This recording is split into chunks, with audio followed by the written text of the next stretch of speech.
بسم اللہ الرحمن الرحیم۔ السلام علیکم ورحمۃ اللہ وبرکاتہ۔ آج ہم ایک ایسا سوال کرنے جا رہے ہیں جو ہر انسان کے دل میں اس وقت ضرور پیدا ہوتا ہے جب اس پر کوئی مصیبت آتی ہے۔ یہ جو میرے ساتھ ہو رہا ہے، کیا یہ اللہ کی سزا ہے یا آزمائش؟ آئیے اس سوال کا جواب قرآن و حدیث کی روشنی میں سادہ اور صاف انداز میں سمجھتے ہیں۔ انسان پر مصیبت یا مشکل کبھی کبھار اس کے اپنے گناہوں کی وجہ سے آتی ہے، جیسے قرآن میں اللہ تعالیٰ فرماتا ہے، ترجمہ: جو مصیبت تمہیں پہنچے وہ تمہارے اپنے اعمال کی وجہ سے ہے۔ اس کا مطلب یہ ہے کہ اگر ہم نماز چھوڑ دیں، جھوٹ بولے، ظلم کرے تو اللہ ہمیں چکانے کے لیے تھوڑی سی تکلیف دیتا ہے۔ یہ سزا نہیں، تنبیہ ہوتی ہے۔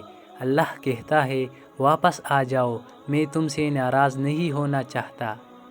کب آزمائش ہوتی ہے، لیکن اگر ایک شخص نیک ہے، نمازی ہے، صدقہ خیرات کرتا ہے، والدین کا ادب کرتا ہے، پھر بھی اس پر مصیبت آ جائے تو یہ سزا نہیں، آزمائش ہوتی ہے۔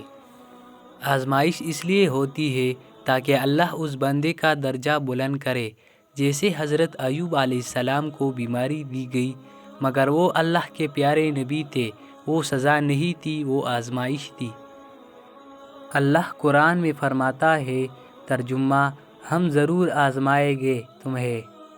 اب سوال یہ ہے، ہم کیسے پہچانیں کہ یہ سزا ہے یا آزمائش؟ تو دیکھیے، اگر مصیبت ہمیں اللہ کے قریب کر دے تو یہ آزمائش ہے، لیکن اگر وہ ہمیں اللہ سے دور کر دے تو سمجھ لیجئے یہ تنبیہ یا سزا ہے۔ اگر دل میں ندامت ہے، توبہ کا جذبہ ہے تو یہ اللہ کی رحمت ہے، سزا نہیں۔ یاد رکھو، اللہ تعالیٰ اپنے بندوں سے 70 ماؤں سے زیادہ محبت کرتا ہے۔ وہ چاہتا ہے ہم سنور جائے، گناہوں سے بچ جائے اور اس کی جنت کی حقدار بن جائے۔ تو جب بھی کوئی مصیبت آئے، اللہ سے شکوہ نہ کرو، بس اس سے معافی مانگو اور صبر سے کہو، اِنَّ لِلَّهِ وَإِنَّ إِلَيْهِ راجعون۔ اللہ آپ کو ہر مصیبت میں صبر اور ہر آزمائش میں کامیابی عطا فرمائے۔ آمین۔ والسلام علیکم ورحمۃ اللہ وبرکاتہ۔